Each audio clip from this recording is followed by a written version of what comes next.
Hello मेरे प्यारे गुड्डे गुडियो, आज आप सभी को मेरे चैनल पे स्वागत है। मैं आज आपको साइंस से रिलेटेड हर एक चैप्टर के मोस्ट इंपॉर्टेंट 3 क्वेश्चन कराऊंगा।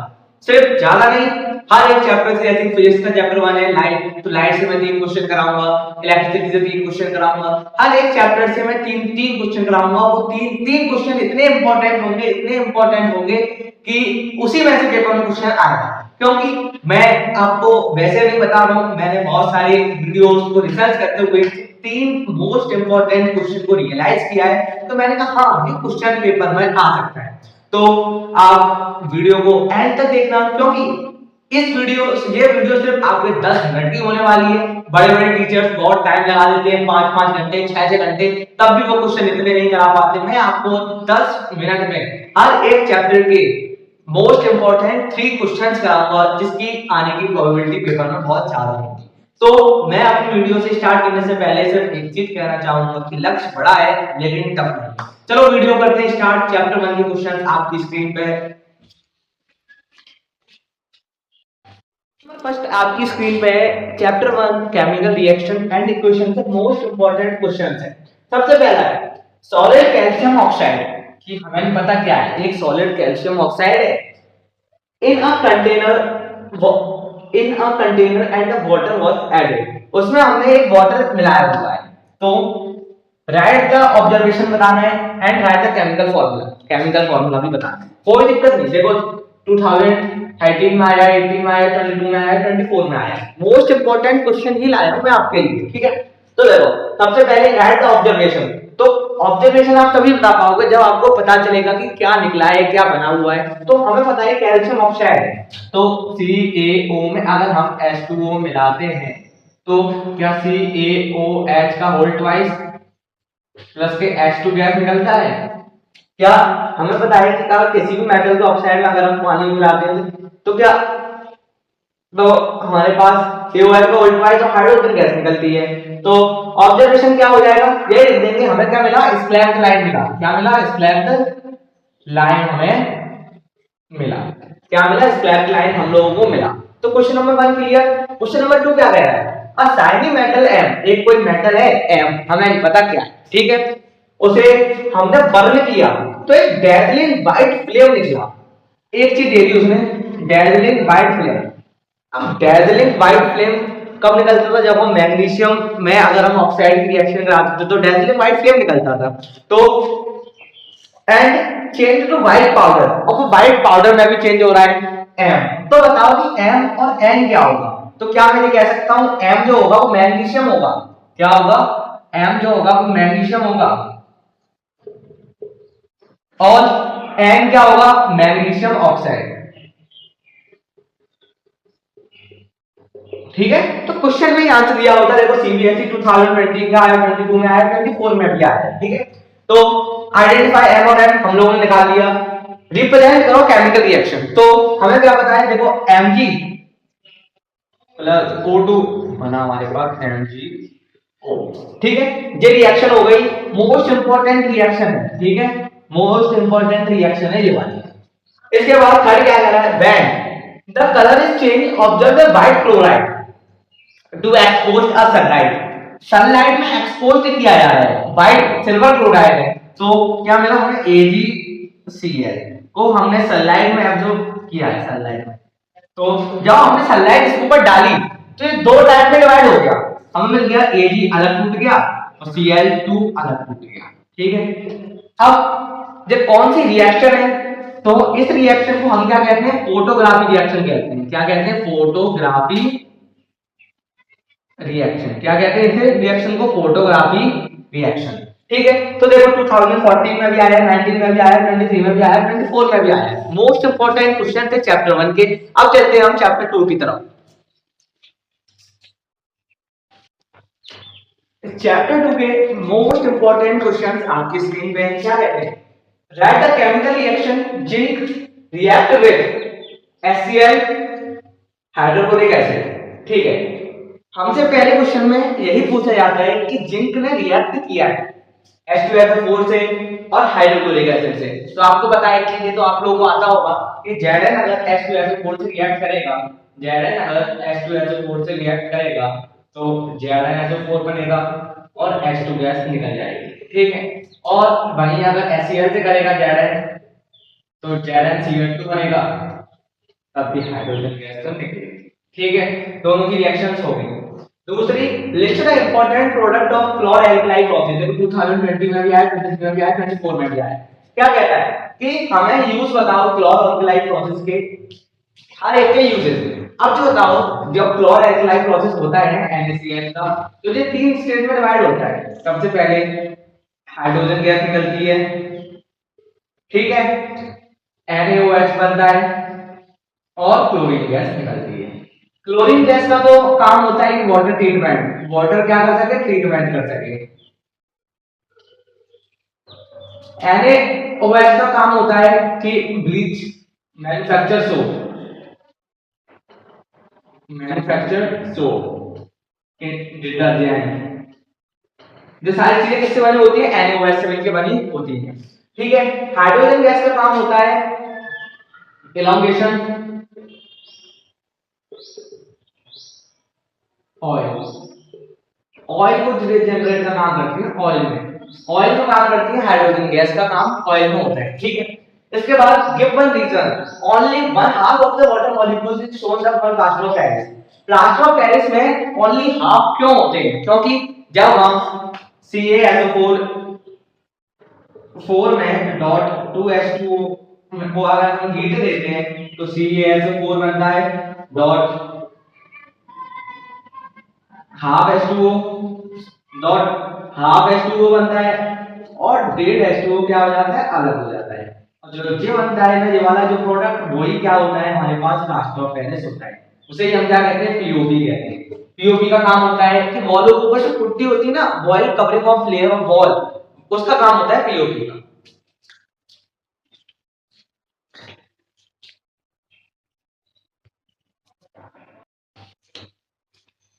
चैप्टर 3 से मोस्ट इंपोर्टेंट क्वेश्चंस हैं। सबसे पहला क्वेश्चन है, write the difference between roasting and calcination.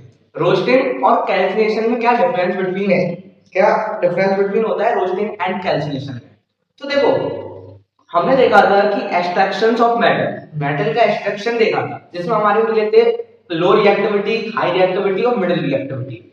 Middle reactivity में थे रोस्टिंग और कैल्सिनेशन, दो थे। कैल्सिनेशन में हम रिएक्शन कराते हैं कार्बन की, और रोस्टिंग में हम रिएक्शन कराते हैं सल्फाइड ओर की, ठीक है। तो रोस्टिंग का मतलब होता है हीट देना, उसे ZnCO3 को हीट दिया था, मतलब ZnO अलग, Zn अलग हो गया, CO2 अलग हो गया। तो कैल्सिनेशन और रोस्टिंग में फर्क होता है कि ZnCO3 में हीट दे दी हमने, तो Zn प्लस CO3 अलग हो गया, ZnO और CO2 अलग हो गया। तो यही जो चीज होती है वो हमारी इसमें होती है कैल्सिनेशन में। तो होता है रिएक्शन में, लिख देना रिएक्शन विद कार्बन, ठीक है। तो देखो 2013 में आया था, 23 में आया, 24 में क्वेश्चंस आया। अब एक मोस्ट इंपोर्टेंट क्वेश्चन है, स्टार मार्क कर लो, चांद सितारे शबनम सब लगा दो, क्योंकि 2026 में इससे रिलेटेड एक क्वेश्चन किसी न किसी सेट में आपको दिखेगा ही दिखेगा। मोस्ट इंपोर्टेंट है, क्या कह रहा है, रिएक्शन विद मेटल X, एक मेटल है कोई X, हमें नहीं पता क्या है, विद Fe2O3 फेरस ऑक्साइड से वो क्या करेगा, रिएक्ट करेगा। हाईली एक्सोथर्मिक होगा, और reaction with joint railway tracks. Identify metal X को आइडेंटिफाई करो and right the chemical reaction. देखो 2020 में आया, 23 में आया, 24 में भी आया, और मान लो आप जब 2026 में, ठीक है।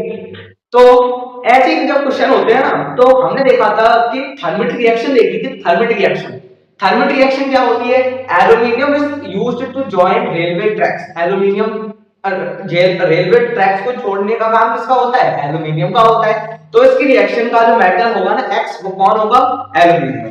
तो हमें ऐसे पता चलेगा क्योंकि रेलवे ट्रैक्स को सिर्फ हमारा एल्यूमिनियम ही जोड़ता है। तो इसका आंसर होगा, रिएक्शन होगी एल्यूमिनियम की रिएक्शन कराओ हम Fe2O3 से, तो एल्यूमिनियम डिस्प्लेस हो जाएगा, तो बन जाएगा हमारे पास Al2O3 प्लस Fe अलग हो जाएगा, ठीक है। तो देखो बैलेंस है क्या, नहीं तो आप बैलेंस कर लेना, दो यहाँ है दो यहाँ लगा दो, दो एफ यहाँ लगा दो, तो हमारे पास पूरी बैलेंस। तो ऐसे करके क्वेश्चन आते हैं, मोस्ट इंपोर्टेंट है, आज बता रहा हूँ अभी बता रहा हूँ, पेपर में दिख सकता है, ठीक है। इसके बाद हमारे पास आता है third question, bye copper vessels forward with green coating of reaction carbonate. जो कॉपर का जो कोई भी चीज होती है ना वो ग्रीन कोटिंग में हो जाती है, फॉरवर्ड हो जाती है, फॉरवर्ड फॉरवर्ड जब भी दिखाई दे जाए ना आप कोरिजन लगाना, कोरिजन। तो पहले आप देखोगे कोरिजन क्या होता है, the low reactive metal like aluminum, iron, copper, they do not react with hot and cold water, after some time they acquire a coating, this known as collagen, ठीक है। तो उसकी रिएक्शन जब हम कॉपर कार्बोनेट की reaction, copper carbonate की reaction water से कराते हैं तो हमारा जो बनता है ना वही हमारा क्या होता है, कोरिजन होता है। देखो 2015 में क्या है, 18 में क्या है, 22 में क्या है, 22 में भी आया। तो मोस्ट इंपोर्टेंट क्वेश्चन था। अब चलते हैं हम केमिस्ट्री के लास्ट चैप्टर की तरफ जिसका नाम है कार्बोहाइड्रेट्स कंपाउंड।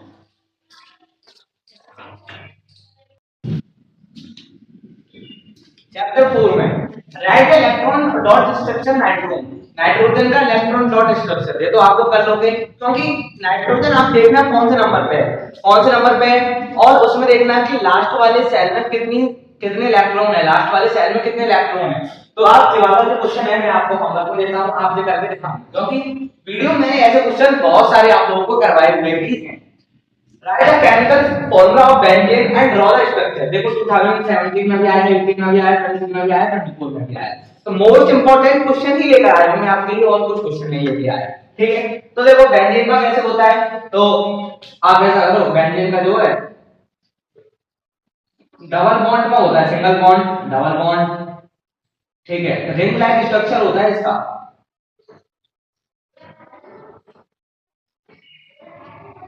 ठीक। ये जो है ऐसे करके हमारा इसका बनता है बेंजीन का। तो ये ना हाइड्रोजन लगा दो, एक हाइड्रोजन यहाँ दो, एक हाइड्रोजन यहाँ दो, एक हाइड्रोजन यहाँ दो, एक हाइड्रोजन यहाँ दो। तो ये जो स्ट्रक्चर है ना वो हमारा बना है बेंजीन का। तो बेंजीन का स्ट्रक्चर इंपॉर्टेंट है, मोस्ट इंपॉर्टेंट है, पेपर में आता है, आपको याद रखना पड़ेगा, ठीक है। इसके बाद आता है what do mean by alkenes alkyne. Alkene हमने तीन चीज देखी थी कि एन जो होता है वो सिंगल बॉन्ड होता है, आयन जो है वो हमारा डबल बॉन्ड होता है, और आयन जो है वो ट्रिपल बॉन्ड है। तो इन दोनों के बारे में पूछा है, आप ऐसा करना दोनों के एक एक एग्जांपल लगा के आपको क्वेश्चन कर देना, क्योंकि देखो 2015 में भी आया, 14 में भी आया, 16 में भी आया, 19 में भी आया, 23 में भी क्वेश्चन आया, क्या पता 2026 में भी आ जाए। अब चलते हैं हम फिजिक्स में इलेक्ट्रिसिटी की तरफ, जिसका चैप्टर 1 है इलेक्ट्रिसिटी।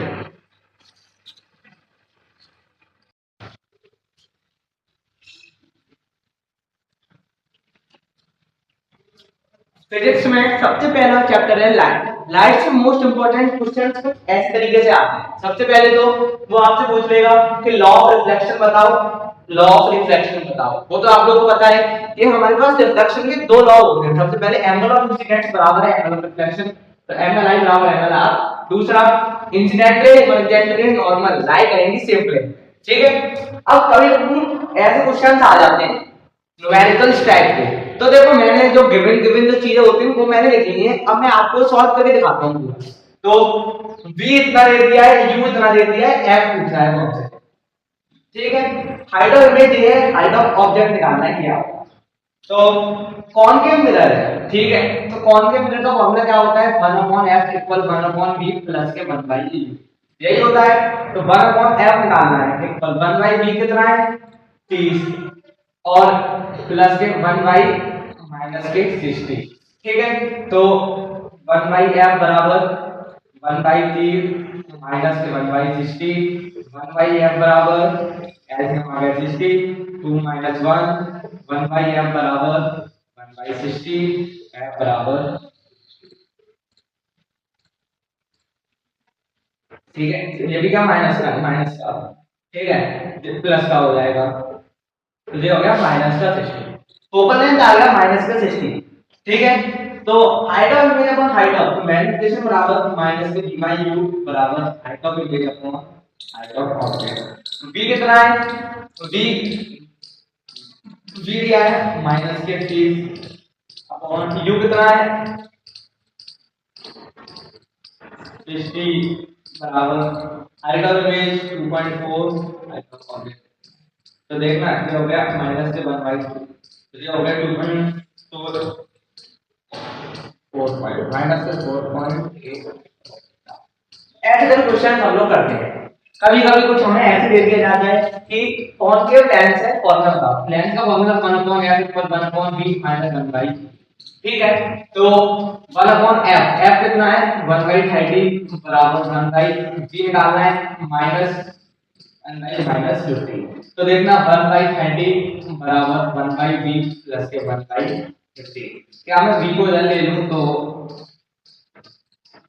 ये हो जाएगा हमारे पास नहीं v को इधर ही रहने दो आप ऐसा करो 1/30 - 1/50 को इधर ले लो ऊपर 1/, आप एलसीएम लेना आंसर आ जाएगा। जो आंसर आएगा तो वैसे ही हम इसका डायग्राम भी बना लेंगे। अब चलते हैं हम चैप्टर 2 की तरफ फिजिक्स में जिसका नाम है human I and the colourful world.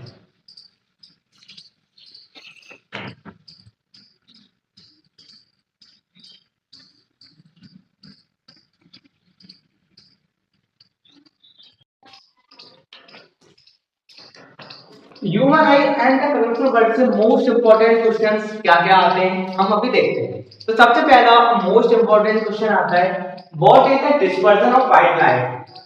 Draw the grey diagram. 2011 में भी आया है, 13 में भी आया है, 15 में भी आया है, 18 में भी आया है, 25 में भी आया है, ठीक है। तो सबसे पहले क्या होगा the white light is split into a seven colour is known as dispersion of sunlight. Clear dispersion of white light. तो इसका डायग्राम बनाना है तो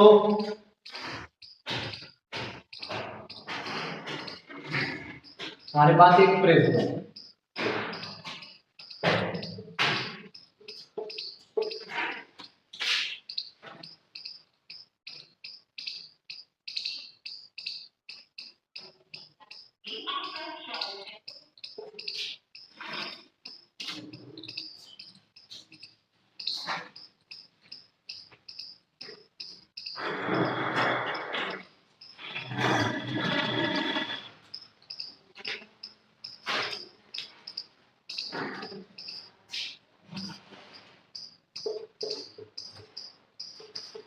ठीक है। ऐसे करके डायग्राम बनता है प्रिज्म का, ठीक है।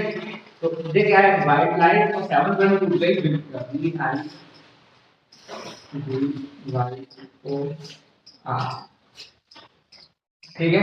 तो ऐसे करके डायग्राम बनता है प्रिज्म का, ठीक है। The narrow to use identical to glass prism for the beam of opposite prism. अगर दो हम अपोजिट प्रिज्म को रखते हैं तो क्या होगा तो बेस अलग अलग होना चाहिए। देखते हैं एक प्रिज्म हमारे पास है, ठीक है, दूसरा प्रिज्म हमारे पास दिख रहा है, ठीक है। यहां से हमारी गई व्हाइट लाइन जो यहां स्टार्ट हो गई, ठीक है। अब गई इसमें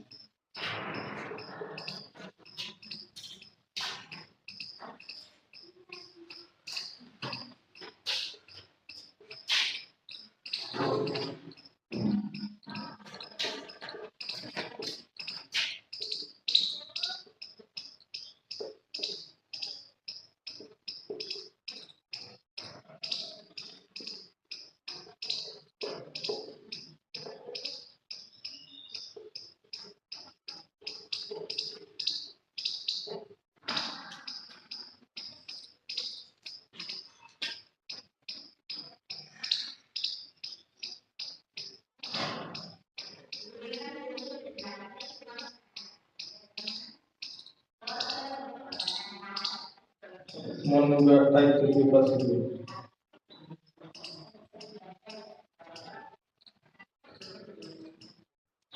के 9 कंप्लीट है।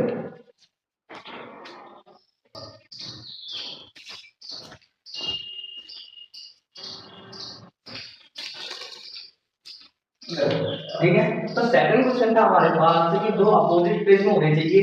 तो जिससे हमने दो अपोजिट प्रिज्म रख के हमें ये चीज मिली जिससे अगर कोई व्हाइट लाइट सेवन कलर में स्प्लिट होती है तो वो दोबारा व्हाइट लाइट में कन्वर्ट हो सकती है अपोजिट प्रिज्म से। हमने ये डायग्राम बनाया तो डायग्राम भी मोस्ट इंपॉर्टेंट है। थर्ड क्वेश्चन इस चैप्टर का आता है व्हाट इज हाइपरमेट्रोपिया या फिर myopia with the diagram and correction. Most important है 2026 में आपको पेपर में देख सकता है कि मायोपिया क्या होता है, हाइपोमेट्रोपिया क्या होता है। मायोपिया क्या होता है, जो नियर साइडेड लेंस होता है, फोकल लेंथ भी शॉर्ट होती है और करेक्शन में इसके यूज करते हैं हम कॉन्केव लेंस। कौन सा मायोपिया में हम यूज करते हैं कॉन्केव लेंस, कॉन्केव लेंस, ठीक है, याद रखेंगे। और हाइपोमेट्रोपिया के बारे में रखेंगे हम कॉन्वेक्स लेंस, कॉन्वेक्स लेंस। इनके दोनों का कारण थे। सबसे पहले मायोपिया का क्या कॉज हो सकता है, तो आईबॉल बिकम टू शॉर्ट और increase the centre of curvature of eye lens.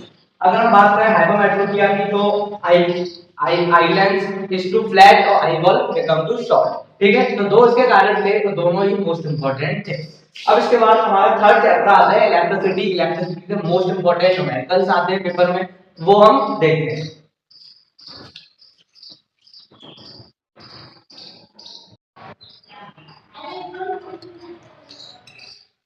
Electricity से मोस्ट इंपोर्टेंट क्वेश्चन कुछ ऐसे तरीके से आता है। सबसे पहले हमें तीन रेजिस्टेंस देखनी है, ठीक है, R1 R2 R। तीनों में सबसे पहले वो हमसे क्या चीज पूछ सकता है, इक्विवेलेंट पूछ लेगा, करंट पूछ लेगा और पोटेंशियल डिफरेंस बना को ठीक बोल सकता है। इससे अलावा वो आपसे पेपर में कुछ नहीं पूछ सकता, ठीक है, और कुछ नहीं पूछेगा। सबसे पहले आप देखो कि ये क्या सीरीज है या पैरेलल है, कि सर हमें तो सीरीज दिखाई दे रहा है। तो सीरीज का फॉर्मूला क्या होता है, 1/R1 1/Rn बराबर 1/R1 प्लस के 1/R2 प्लस के 1/R3, ठीक है। तो ये हो गया 1/10 प्लस के 1/20 प्लस के 1/30 इक्वल 1/Rn। तो 1/Rn बराबर कितना आ गया 30। तो 10 3 2 5 फिर, ठीक है। तो इसका पहले आपको लेना पड़ेगा 10 20 30 का क्या होगा, तो 2 से 5 टाइम 10 टाइम 15 टाइम। तो ये है 2 से 5 टाइम 15 दूसरे का 5 ऐसे ही 15 टाइम तो 60 ऐसे कितना आ गया 60 आ गया। 1/Rn बराबर कितना आ गया, तो 10 से क्या 16 6 प्लस 2 से 6 प्लस 3 2 6 7 8 9 10 11 बाई 7 और 1/Rn बराबर 11 बाई 7। Rn बराबर कितना हो गया 7 बाई 11, ये आ गया R, ठीक है। Rn कितना आ गया, फिर आपको पूछा उसमें करंट क्या होता है, V इक्वल IR। I बराबर क्या हो जाएगा V बाई R, ठीक है, ये करंट का फॉर्मूला हो जाएगा। पोटेंशियल डिफरेंस पूछ रहा है, तो जब I आ जाएगा V इक्वल IR, ठीक है। तो R जो होगा वो 30 का आ जाएगा इनटू I आप निकाल लेना, तब आ जाएगा आपको पोटेंशियल डिफरेंस, ठीक है। इसके बाद कभी कभी ये पूछता है किलोवाट और वाट में क्या डिफरेंस है। तो अगर हमें पता है कि 1 किलोवाट में 1000 वॉट होते हैं, ठीक है, और वॉट तो बराबर ही होता है, ठीक है। अब उससे पूछा है अपने पावर दिया है, power equal V into I। तो V कितना है 5, I कितना है 500 इनटू, अब देखो माइक्रो एम्पियर है, हमने देखे थे micro ampere euro ampere. Micro ampere में क्या था 10 पावर -3, तो हमने क्या किया 10 पावर -3 5 5 25 तो 2500 इनटू 10 की पावर -3, तो ये आ गया पूरा पावर यूनिट वॉट, ये कितने आ गई पावर, ठीक है। हमसे क्या पूछ रहा है, write the Ohm's law and draw the diagram. तो ओम्स लॉ क्या होता है, V is directly proportional to I, V is inversely proportional to R। V बराबर क्या हो जाएगा IR, ये हमें मिल जाता है जब फिजिकल और टेम्परेचर कंडीशंस कैसी होनी चाहिए, सेम होनी चाहिए। इसके बाद ड्रॉ द सिस्टमैटिक डायग्राम। तो ये हमने बल्ब, ठीक है, ये लगा दिया अमीटर, बैटरी, सर्किट बना दो। तो सारा जो डायग्राम बना देते हैं हम लोग, तो पूरा एक सिस्टमैटिक डायग्राम बन जाता है, ठीक है। अब हमारे पास फिजिक्स में लास्ट चैप्टर है, क्या नाम है, magnetic effect of electric current.